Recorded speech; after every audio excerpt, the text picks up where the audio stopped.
Hi అండి.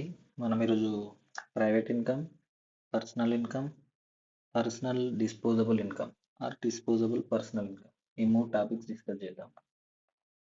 First దీనికి ముందు ఒక చిన్న టాపిక్ డిస్కస్ చేద్దాం. National income is equals to NNP at FC అని చెప్పుకుంటాం. యాక్చువల్గా మనము ఇంతకుముందు వీడియోలో జీడిపి, జిఎన్పి, ఎన్ఎన్పి ఇవన్నీ డిస్కస్ చేసినాం. Factor cost, market price. So ఇప్పుడు national income is equals to NNP at factor cost అంటాం. ఎన్ఎన్పి ఎట్ ఫ్యాక్టర్ కాస్ట్ అనే ఎందుకు అనాలి? ఇప్పుడు జీడిపి ఉంది, జిఎన్పి ఉంది, తర్వాత మార్కెట్ ప్రైస్ కూడా ఉంది. వాటి దగ్గర ఎందుకు మనం నేషనల్ ఇన్కమ్ ని తీసుకోము? సో ఎందుకంటే ఇప్పుడు net national product at factor cost. ఎందుకంటే ఫస్ట్ మనం దీన్ని డీకోడ్ చేద్దాం. Net net is equals to gross minus depreciation is equals to net కదా. ఎందుకు మనం నెట్టే తీసుకోవాలి, గ్రాస్ తీసుకోవద్దు? ఎందుకంటే ఇప్పుడు ఆ, ఒక కంపెనీ ఉంది. ఒక company while producing the goods, దాని మెషినరీ రిపేర్ కావచ్చు, వాల్యూ ఆఫ్ కాస్ట్ డిక్రీజ్ కావచ్చు.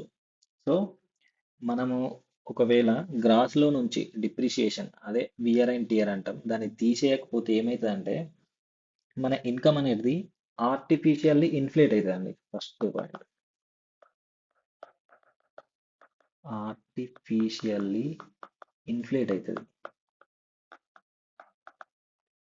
సెకండ్ పాయింట్, మనకు ట్రూ ఇన్కమ్ రాదు, మనకు అక్యురేట్ రాదు, ట్రూ ఇన్కమ్ రాదు. సో అందుకోసమే మనం గ్రాస్ ప్లేస్లో నెట్ తీసుకుంటాం. ఎందుకంటే ఆర్టిఫిషియల్ ఇన్ఫ్లేట్ అవుతుంది, ట్రూ ఇన్కమ్ రాదు. అందుకోసమని మనం గ్రాస్ ప్లేస్లో నెట్ తీసుకుంటాం. Next national. ఎందుకు నేషనల్? డొమెస్టిక్ తీసుకోవచ్చు కదా.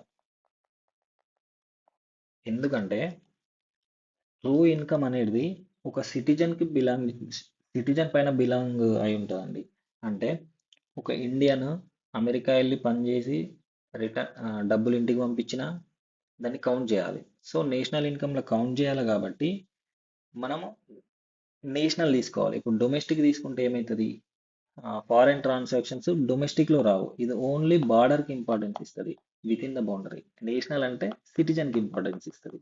సో మనకు ఒక నేషనల్ ఇన్కమ్ రావాలంటే పక్కా మనం బిహైండ్ ద కంట్రీ కూడా క్యాలిక్యులేట్ చేయాలి. సో మనం డొమెస్టిక్ బదులు నేషనల్ తీసుకుంటాం. P P is equal to product. Product అంటే గూడ్స్ అండ్ సర్వీసెస్. ఇంకోటి ఫ్యాక్టర్ కాస్ట్. ఎందుకు మనం ఫ్యాక్టర్ కాస్ట్ దగ్గర తీసుకోవాలి? ఎంపీ తీసుకోవచ్చు కదా మార్కెట్ ప్రైస్ దగ్గర. ఎందుకంటే ఒక కంపెనీ ఉందనుకోండి, ఒక గూడ్ ప్రొడ్యూస్ చేయాలంటే దానికి ఒక ఖర్చు అవుతుంది. ఇప్పుడు ఎగ్జాంపుల్గా ఒక యూరియా బ్యాగ్ ఉందనుకోండి, ప్రొడ్యూస్ చేయాలంటే ఒక 1000 రూపాయలు అయింది అనుకుందాం. ఒక కంపెనీకి ఖర్చు అయింది, with profit of margin include చేసుకొని. ఇప్పుడు మనం మార్కెట్ ప్రైస్ దగ్గర తీసుకుంటే ఏమవుతుందంటే దీనికి గవర్నమెంట్ ఒక 100 రూపీస్ ట్యాక్స్ యాడ్ చేస్తుంది అనుకుందాం. ఇప్పుడు ఏమవుతుంది? 1100 అవుతుంది. అయితే ట్యాక్స్ యాడ్ అయినప్పుడు దీని ఎంపీ అనేది 1100 అవుతుంది. యాక్చువల్గా ఒక గూడ్ ప్రొడ్యూస్ చేయడానికి 1000 రూపీసే అయింది ప్రొడక్షన్. కాకపోతే ఇక్కడ 1100 అవుతుంది. మనం మార్కెట్ ప్రైస్ దగ్గర తీసుకుంటే ఎక్స్ట్రా 100 అనేది గవర్నమెంట్ ట్రెజరీకి వెళ్తుంది. యాక్చువల్గా ఈ నేషనల్ ఇన్కంలో ఏం తీసుకోవాలంటే ప్రొడక్షన్ కైనా ఖర్చు తీసుకోవాలి. సో కాబట్టి మనం ఎంపీ దగ్గర ఫ్యాక్టర్ కాస్ట్ తీసుకుంటాం. సో టాపిక్లోకి వెళ్తే private income.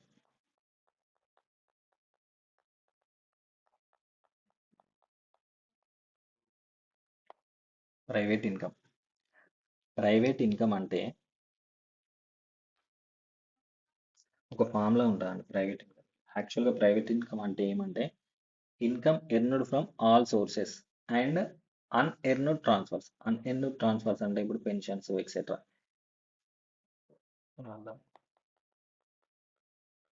Income earned from all sources plus unearned transfers.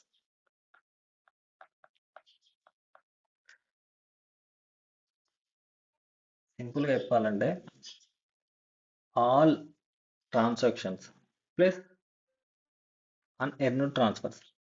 Unearned transfers అంటే ఇప్పుడు ఎగ్జాంపుల్గా ఓల్డ్ ఏజ్ పెన్షన్స్, నిరుద్యోగ భృతి ఉంటుంది, అన్ఎంప్లాయ్మెంట్ అలవెన్స్, ఇవన్నీ అన్ఎర్న్డ్ ట్రాన్స్ఫర్స్ అండి. వీటిని గవర్నమెంట్ ట్రాన్స్ఫర్స్ అంటారు. ఇప్పుడు మనం ఫార్ములా చూసుకుంటే personal income is equals to national income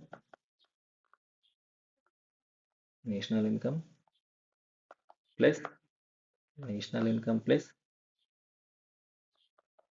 net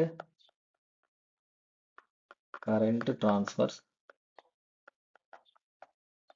from government plus ఒక్కొక్కటి మళ్ళీ వీటన్నిటి గురించి డిస్కస్ చేద్దాం. నెక్స్ట్ ఇంట్రెస్ట్ ఆన్ నేషనల్ డెప్ట్ plus foreign remittance minus profit of govt departmental enterprises minus savings of non departmental enterprises. ఇదే అండి formula. ఎందుకు కలుపుతున్నాం, ఎందుకు తీసేస్తున్నాం, అసలు net current transfers from government అంటే ఏంది, ఈ ఇంట్రెస్ట్ ఆన్ నేషనల్ డెప్ట్ అంటే ఏంది, రెమిటెన్స్, ఇవన్నిటి గురించి మనం డిస్కస్ చేద్దాం. ఏది ఎందుకు కలుపుతున్నాం, మైనస్ చేస్తున్నాం. సో ఒక్కొక్కటి తీసుకుందాం. ఫస్ట్ వన్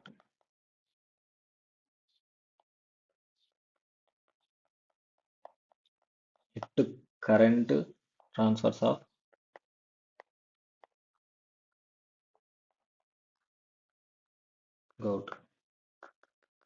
గౌట్ ట్రాన్స్ఫర్స్ కూడా అంటారండి. దీంట్లోకి మెయిన్గా ఓల్డ్ ఏజ్ పెన్షన్, తర్వాత scholarship,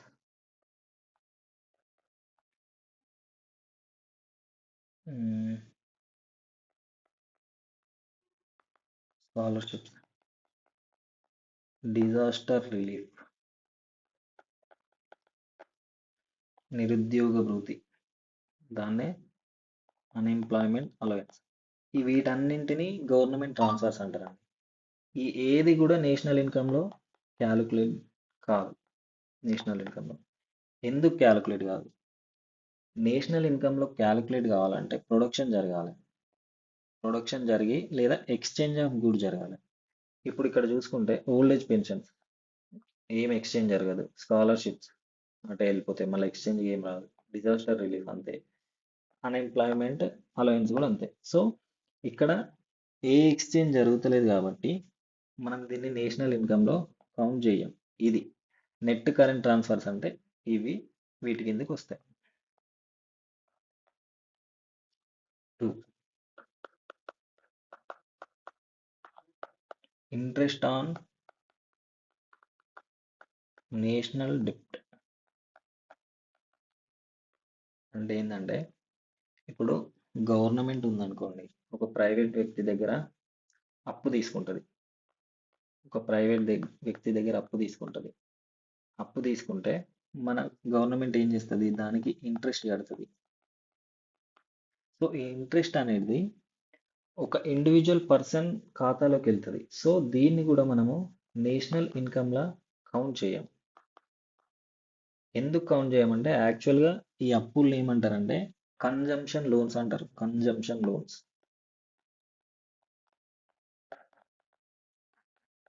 consumption loans.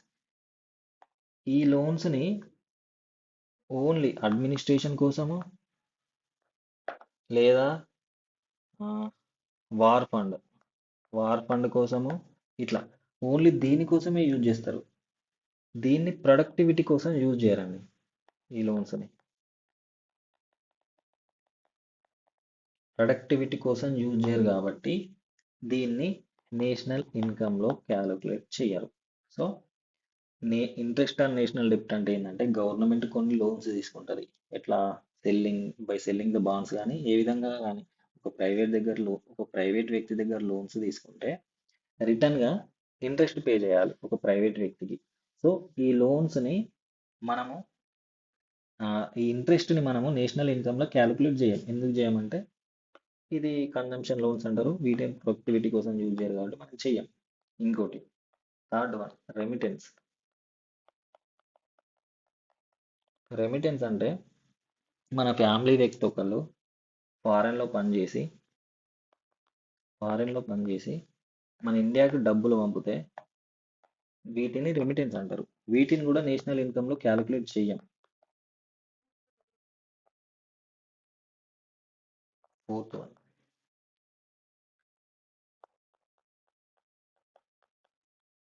Profit of government department enterprises. అంటే ఏమంటే గవర్నమెంట్ డిపార్ట్మెంట్ ఎంటర్ప్రైజెస్ ఏంటంటే ఎగ్జాంపుల్గా రైల్వేస్, ఇప్పుడు పోస్టల్ సర్వీస్. సో ఇవన్నీ గౌట్ డిపార్ట్మెంట్స్ అండి. ఇవి కొన్ని సర్వీసెస్ని ఇచ్చి కొంత అమౌంట్ని ఎర్న్ చేస్తాయి. ఈ ఎర్న్ చేసిన అమౌంట్ని మనం నేషనల్ ఇన్కంలో క్యాలిక్యులేట్ చేస్తాం. ఎందుకు చేస్తామంటే ఈ వచ్చిన ఇన్కమ్ని గవర్నమెంట్ ఏం చేస్తుందంటే స్పెండ్ చేస్తుంది ప్రొడక్టివిటీ కోసమే, రోడ్స్ కానీ బిల్డింగ్స్ కానీ ఇన్ఫ్రా కానీ. సో మనం దీన్ని నేషనల్ ఇన్కంలో క్యాలిక్యులేట్ చేస్తాం. Fifth one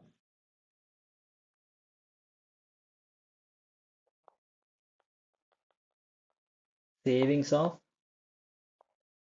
non departmental enterprises. ఇప్పుడు కొన్ని గవర్నమెంట్ అండర్టేకింగ్ కంపెనీస్ ఉంటాయండి. అవి కూడా ఏం చేస్తాయంటే కొంత అమౌంట్ని సేవ్ చేస్తాయి. సో నాన్ డిపార్ట్మెంటల్ ఎంటర్ప్రైజెస్ కూడా పిఎస్యూస్ ఉంటాయి కొన్ని. అవి ఏం చేస్తాయి కొంత అమౌంట్ని సేవ్ చేస్తాయి. సో దాన్ని మనం నేషనల్ ఇన్కంలో క్యాలిక్యులేట్ చేస్తాం, యాడ్ చేస్తాం. వీటితో ఈ సేవింగ్స్ తోటి ప్రైవేట్ వ్యక్తికి సంబంధం లేదు, ప్రైవేట్ ఇండివిజువల్స్కి. ఇక్కడ కూడా profit of the government department enterprises కూడా వచ్చిన ప్రాఫిట్ కూడా ఒక ప్రైవేట్ వ్యక్తికి సంబంధం లేదు. సో ఇవి 5.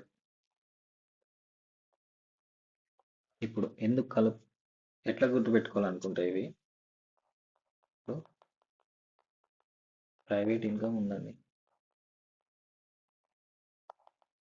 Private income formula national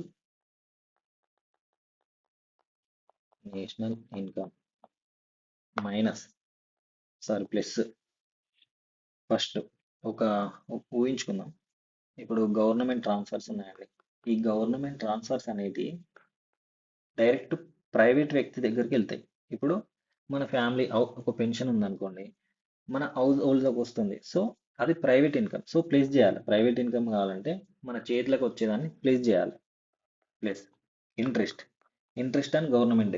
so ఒక గవర్నమెంట్ అప్పు తీసుకొని ఆ అప్పు ఒక ప్రైవేట్ ఇండివిజువల్కి కడుతుంది. సో అది కూడా ఒక ప్రైవేట్ వ్యక్తి చేతిలోకి వెళ్తుంది కాబట్టి ప్లస్ రెమిటెన్స్. నెక్స్ట్ ఈ రెమిటెన్స్ కూడా మన హౌస్ హోల్డ్ సెక్టార్లకే వస్తుంది కాబట్టి ప్లేస్ చేయాలి. అంటే గవర్నమెంట్ సెక్టర్కి వెళ్లకుండా ప్రైవేట్ వ్యక్తికే వస్తుంది కాబట్టి దాన్ని ప్లేస్ చేయాలి. Next profit of government departmental enterprises. So ఈ ప్రాఫిట్ ప్రైవేట్ ఇండివిజువల్ చేతిలోకి రాదండి, అసలు టచ్ కూడా వేయలేం. సో దీన్ని మైనస్ చేయాలి. ప్రైవేట్ ఇన్కమ్ రావాలంటే దీన్ని నేషనల్ ఇన్కమ్లోకి నుంచి మైనస్ చేయాలి. Next minus savings of non departmental public enterprises. దీంతో కూడా ప్రైవేట్ వ్యక్తికి సంబంధం లేదు. సో దీన్ని కూడా మైనస్ చేయాలి. సింపుల్ అండి. ఇప్పుడు ప్రైవేట్ ఇన్కమ్ రావాలంటే మన మన చేతిలోకి మన ఇంట్లోకి ఎగ్జాంపుల్గా హౌస్ హోల్డ్లోకి వచ్చే ప్రతి ఒక్కటి యాడ్ చేయాలి. ఇప్పుడు గవర్నమెంట్ ట్రాన్స్ఫర్స్ వస్తాయి, ఇంట్రెస్ట్ వస్తుంది, రెమిటెన్స్ వస్తాయి, కానీ గవర్నమెంట్ ప్రాఫిట్ అనేది మన ఇంట్లోకి రాదు. సో దాన్ని తీసేయాలి. ఇప్పుడు సేవింగ్స్ కూడా అంతే.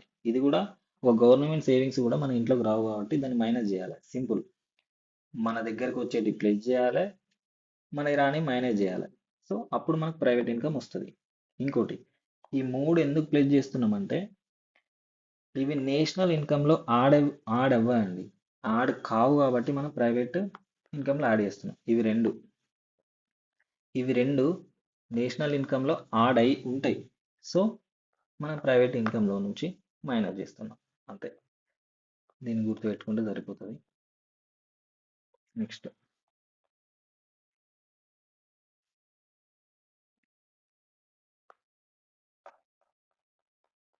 Personal income. పర్సనల్ ఇన్కమ్ అంటే ఇంతకుముందు మనకు ప్రైవేట్ ఇన్కమ్ వచ్చిందండి. ప్రైవేట్ ఇన్కమ్ అంటే ఆ ప్రైవేట్ ఇన్కమ్లో కంపెనీస్ ఉంటాయి, ఇండివిజువల్స్ ఉంటారు. ఇప్పుడు ఆ దాంట్లో నుంచి మనకు పర్సనల్ ఇన్కమ్ కావాలి. So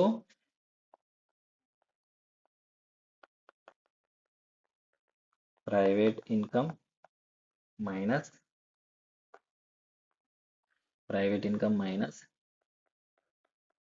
corporate tax minus undistributed funds. So private income వచ్చింది మనకు. ప్రైవేట్ ఇన్కమ్లో నుండి మనం ఒక కంపెనీ, మనకి ఇండివిజువల్ది కావాలి కాబట్టి ఒక కంపెనీ కట్టే కార్పొరేట్ ట్యాక్స్ తీసేస్తాం, అన్డిస్ట్రిబ్యూటెడ్ ఫండ్స్ తీసేస్తాం. అన్డిస్ట్రిబ్యూటెడ్ ఫండ్స్ అంటే ఏమంటే ఒక కంపెనీ 10 లక్షలు ప్రాఫిట్ వచ్చింది అనుకుందాం అండి. దీనికి ఒక 2 lakhs కార్పొరేట్ ట్యాక్స్ కట్టింది, ఇంకో 3 lakhs దాని కంపెనీ దగ్గర అట్లనే పెట్టుకుంది. ఎందుకంటే ఫ్యూచర్ డెవలప్మెంట్ కోసము, ఫ్యూచర్ బిజినెస్ ఎక్స్పాండ్ చేయడం కోసం. సో అక్కడ పెట్టుకుంది కాబట్టి దీన్ని ఈ 3 lakhsని అన్డిస్ట్రిబ్యూటెడ్ ఫండ్స్ అంటాం. సో ఇవి కంపెనీ దగ్గరే ఉంటాయి, ఇండివిజువల్ అంటే పర్సన్ దగ్గరికి రావు కాబట్టి దాన్ని మైనస్ చేస్తున్నాం. ఇప్పుడు ఓన్లీ మిగిలిన 5 lakhs మాత్రమే ఈ పర్సనల్ ఇన్కమ్ అంటే ఒక హౌస్ హోల్డ్లోకి వస్తుంది. ఇది ఫార్ములా. సింపుల్. ప్రైవేట్ ఇన్కమ్ వచ్చింది కాబట్టి దాంట్లో నుంచి కార్పొరేట్ ట్యాక్స్ తీసేసి అన్డిస్ట్రిబ్యూటెడ్ ఫండ్ తీసేస్తే పర్సనల్ ఇన్కమ్ వస్తుంది అంతే. Next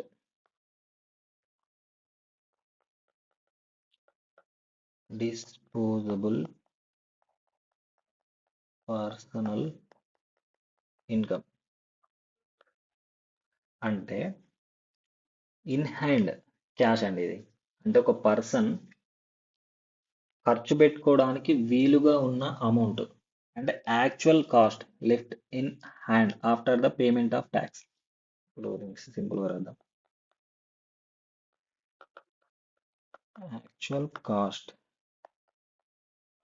left in hand after paying tax. Tax అంటే డైరెక్ట్ ట్యాక్స్. దీని ఫార్ములా చూసుకుంటే disposable personal income is equals to personal income minus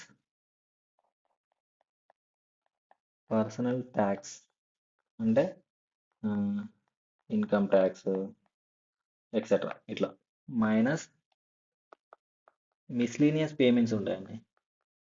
miscellaneous payments అంటే ఇప్పుడు ఎగ్జాంపుల్గా ట్రాఫిక్ చలానా, ఇది కూడా ఒక పేమెంటే. సో డిస్పోజల్ ఇన్కమ్ రావాలంటే పర్సనల్ ఇన్కమ్లో నుండి పర్సనల్ ట్యాక్స్, ఇది అదర్ పేమెంట్స్ మిస్లీనియస్ పేమెంట్స్ తీసేస్తే మనకు డిస్పోజల్ పర్సనల్ ఇన్కమ్ వస్తుంది. సో ఈ అమౌంట్ని మనం యూజ్ చేసుకోవడానికి, అంటే ఎక్స్పెండిచర్ చేయడానికి కానీ సేవింగ్ చేసుకోవడానికి కూడా యూజ్ చేసుకోవచ్చు. ఇది ఫైనల్గా మన ఇన్ హ్యాండ్ క్యాష్. అదండి. ఓకే.